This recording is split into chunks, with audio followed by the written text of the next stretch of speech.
niban ke kepala, itu dari sini begitu dar ke kepala, langsung nembus ke bawah. Raga ini jadi dua. Tanpa sadar, Papi ngucapin astagfirullahaladzim. Jujur,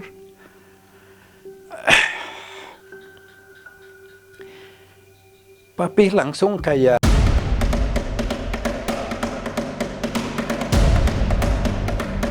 hidupnya pernah sangat tragis karena 3 kali mati kemudian hidup lagi. Itu yang membuat Sumpena Laksana menjalani hidup dengan lebih ringan sambil membantu banyak orang lewat kemampuannya.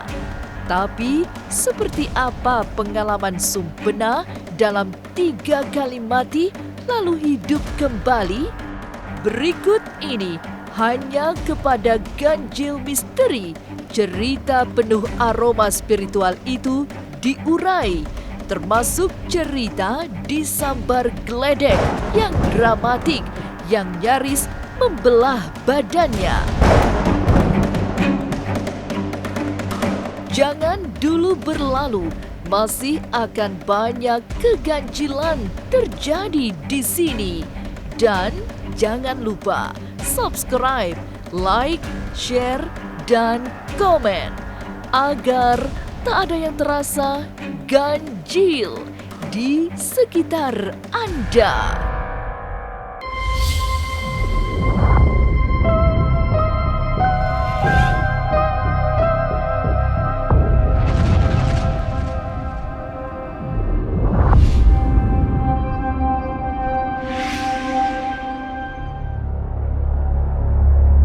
Mendapatkan kesempatan hidup lagi membuat hari-hari Sumpena Laksana dijalani dengan lebih rendah hati.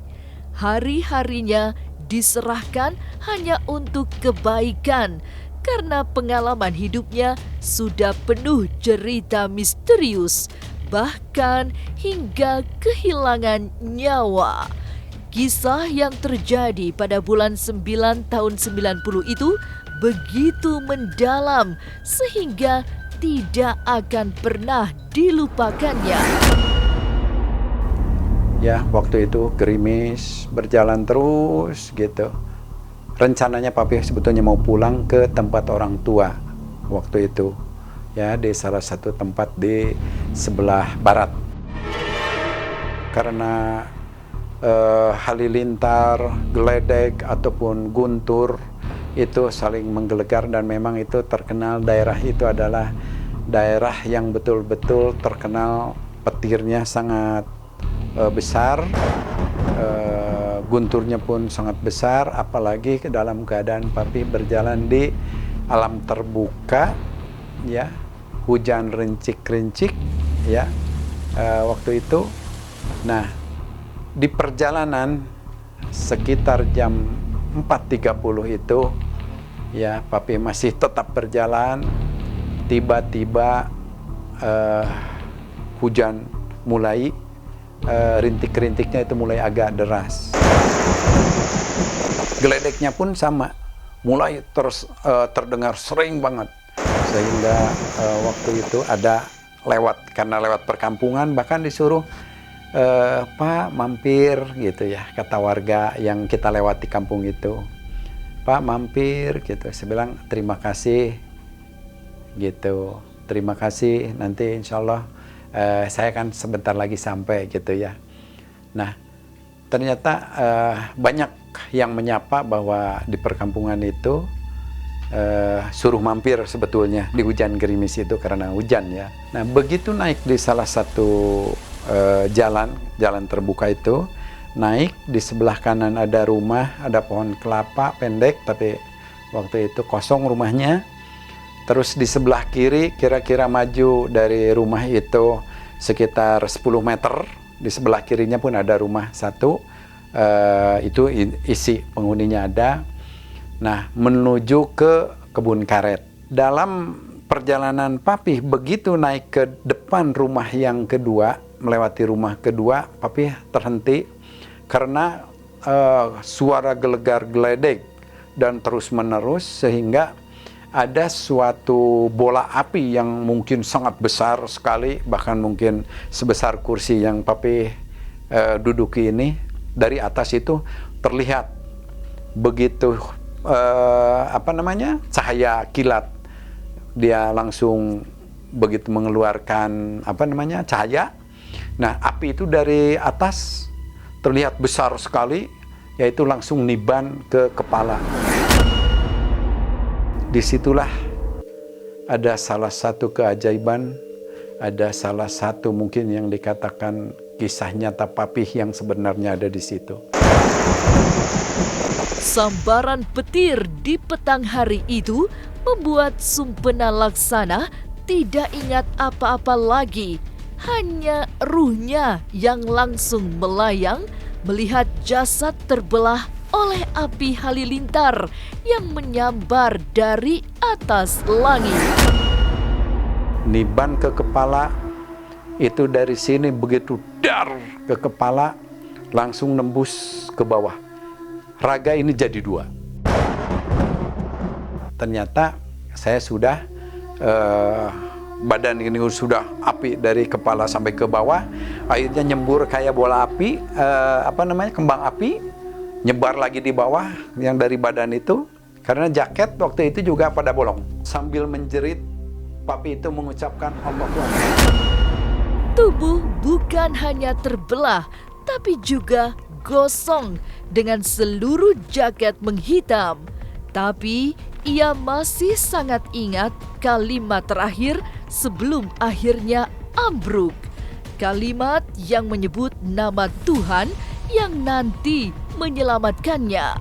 Tapi saat itu yang ia tahu, ruh yang melayang di atas setinggi 3 meteran melihat jasadnya digotong ke rumah kosong. Istilahnya bukan hanya omong kosong ya. Bukan hanya omong kosong atau hanya bualan atau dan segala macam, tidak. Ini demi Allah, papi yang merasakan bahwa begitu bilang Allahu Akbar, papi sudah tidak ingat dia apa-apa, karena sudah istilahnya entah mungkin ruh atau papi yang bicara ini keluar dari jasad. Karena itu tadi terasanya sulit dibayangkan, ya sulit sekali dibayangkan. Belahan pedang mungkin yang menyambar ke sini, ke tubuh kita menjadi dua itu, karena mungkin antara pindahnya ruh atau keluarnya ruh ya dari badan atau dari jasad kita. Nah, setelah itu tiba-tiba papi sudah ada di rumah kosong.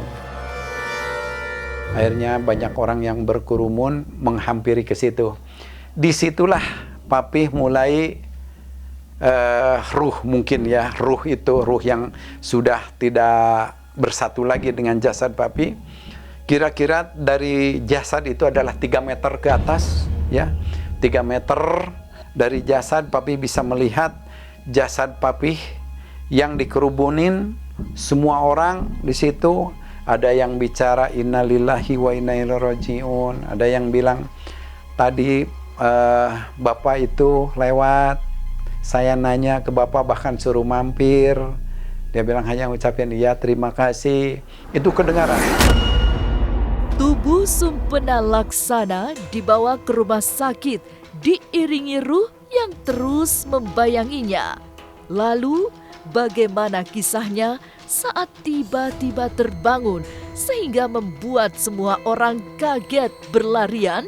Jangan kemana-mana, tetap subscribe, like, share, dan komen agar tak ada yang terasa ganjil di sekitar Anda.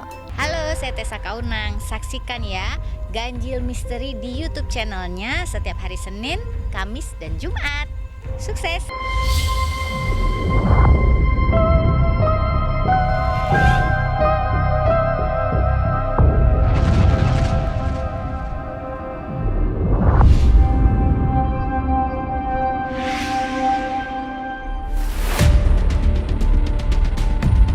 Berada di rumah kosong dikelilingi warga yang melafalkan doa-doa, tubuh Sumpena yang gosong disambar geledek mulai ditutup dengan kain. Semua orang menganggapnya sudah meninggal dunia lalu dibawa ke rumah sakit. Semua aktivitas dari rumah kosong hingga rumah sakit, ruh yang melayang di atas jasad melihatnya dengan perih. Waktu itu teman datang ke situ sehingga ngasih kabar ke orang tua. Setelah ngasih kabar ke orang tua, akhirnya jam 7 malam, ya dari setengah 5 itu, karena masih diajiin di situ, di dekat pesantren itu, di rumah yang kosong itu. Jam 7, Papih baru diangkat, yaitu melalui ambulan, atau datang ambulan untuk mengambil Papih dari situ, untuk divisum. Nah, dari situlah Papih dimasukkan di ambulan. Papih tahu bahwa Papih diangkat, dimasukkan di belangkar mayat itu, ya di tandu itu, dimasukkan di belangkar mayat, dimasukkan ke ambulan. Papih tahu. Papih hanya tidak bisa ngomong karena jelas jasad, ya jasad itulah yang dimasukkan ke situ. Sedangkan Papih adanya di posisi di atas jasad itu, jadi tidak dalam istilahnya tidak dalam jasad, ya si ruh itu tidak ada dalam jasad. Sampai di rumah sakit, masuklah ke ruang pemeriksaan. Di situ lampu, cahaya besar-besar, dokter kumpul. Karena ada yang mengantar itu bahwa inilah di Sumbergledek, kan gitu, yang bawa Papih ke situ. Dan memang orang tua pun waktu itu hadir karena nunggu. Begitu setelah divisum, mungkin ya diperiksa oleh dokter, kita tahu bahkan di situ ngumpul banyak dokter, perawat dan segala macam. Memeriksa Papih, akhirnya dokter itu hanya geleng kepala begini. Papih pun ngelihat dokter geleng kepala kepada yang lain, kepada apa namanya perawat, bahwa dia hanya geleng kepala, entah ngasih isyarat apa. Dokter pun mulai bekerja. Sumpena Laksana divisum dengan semua peralatan yang jika dilihat oleh ruhnya tampak besar-besar. Tapi tiba-tiba keajaiban datang ketika ia mengucapkan astagfirullah setelah ruh bertanya-tanya tentang yang terjadi pada dirinya. Papih selalu bertanya, ya Allah, mau dikemanakan saya itu, mau diapain saya itu. Pertanyaan itu ketika dalam pemeriksaan dokter setelah selesai tadi, yaitu Papih hanya mengucapin istighfar. Astagfirullahaladzim, ya Allah. Tanpa sadar, Papih ngucapin astagfirullahaladzim. Jujur,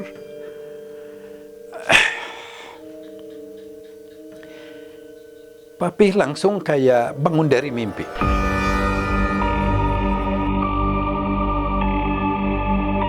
Karena yang bilang begitu, astagfirullahaladzim, saya mau dibawa kemana, mau diapain, itu masuk ke jasad tanpa disadari, tanpa disengaja, tanpa apa. Karena istighfar itulah Papih masuk ke jasad yang tergeletak itu. Dan Papih langsung bangun, seketika itu juga. Bangun, celengak-celinguk, kok ini ada di rumah sakit apa di mana gitu. Jadi kaget, persis dari mimpi. Padahal itu bukan mimpi kan. Dan semua orang pun kaget. Dan semua orang kaget, jelas. Semua orang kaget. Dengan adanya Papih bangun itu, orang hampir ada yang mungkin langsung pergi, ada juga yang langsung menghampiri gitu. Oh bangun lagi gitu. Bangun dari mati karena disambar geledek, Sumpena berasa seperti mimpi.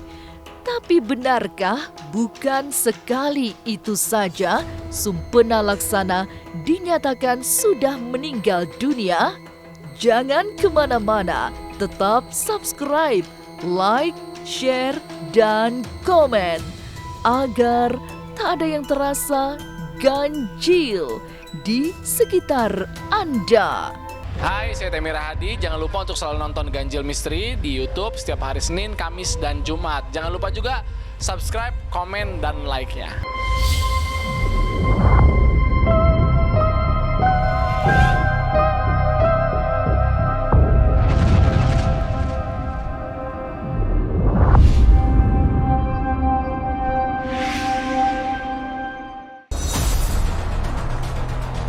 Bangkit dari kematian setelah disambar geledek bukan kejadian pertama yang dialami Sumpena Laksana. Itu sudah kejadian yang kedua karena sebelumnya pernah mengalami kematian yang tak kalah tragis. Banyak sahabat dan kerabat yang mengabarkan macam-macam, termasuk mati ditembak. Kejadian ketiga menurutnya lebih agak ringan karena hanya seperti pingsan. Yang kedua, karena dulu juga pernah di salah satu luar daerah ketika papi masih aktif dalam satu instansi ya waktu itu, pernah dikabarkan juga seperti kena tembak, kena segala macam gitu ya. Udah dikatakan Sumpena kena, Sumpena mati, Sumpena gitu kan. Hal-hal seperti itu papi sudah merasakan. Sambar geledek itu yang kedua. Dan yang ketiga ada lagi ketika papi tabrakan. Itu pun mirip seperti itu, tapi masih agak ringan. Masih ringan lah. Tidak seperti halnya di sambar geledek. Kalau di waktu tabrakan kaki sudah patah, sudah nggak ingat apa-apa itu mah. Tapi dalam keadaan kita masih bernapas, denyut nadi masih ada. Semua sudah terjadi. 3 kali mati tapi hidup lagi membuat Sumpena Laksana selalu ingat kebesaran Tuhan. Ia tidak bisa membendung air mata setiap kali teringat peristiwa-peristiwa itu. Apalagi ia juga mendapat julukan abadi sebagai sisa geledek. Papi punya julukan tersendiri. Dibilangnya Sumpena sisa geledek kan gitu. Nah sampai melekat sampai ke sekian puluh tahun itulah kita, atau sekian tahun itu melekat aja itu. Sisa geledek atau sisa gelap, istilah Sundanya kan gitu. Kalau udah ingat itu pasti keluar air mata. Keluar air mata bahwa perjalanan itu, nah kita nanti ke depan bagaimana, karena kita pernah merasakan hal seperti itu, bagaimana sakitnya ketika ruh keluar dari jasad, juga gimana melihat jasad yang sudah kaku, yang sudah istilahnya mungkin orang menganggapnya sudah meninggal. Mengalami peristiwa tragis, mati disambar petir, lalu dikabarkan mati ketembak, serta mati karena tabrakan, memberi Sumpena Laksana kehidupan ketiga. Pengalaman spiritual itu dianggap sebagai pengingat untuk menjalani hidup yang lebih berarti, juga bagi orang lain. Inilah Ganjil yang akan menguak berbagai misteri di alam nyata dan tak kasat mata. Sampai jumpa pada episode selanjutnya dengan kisah-kisah ganjil setiap hari Senin, Kamis, dan Jumat pukul 5 sore. Tapi sebelumnya, jangan lupa subscribe, like, share, dan komen agar tak ada yang terasa ganjil di sekitar Anda.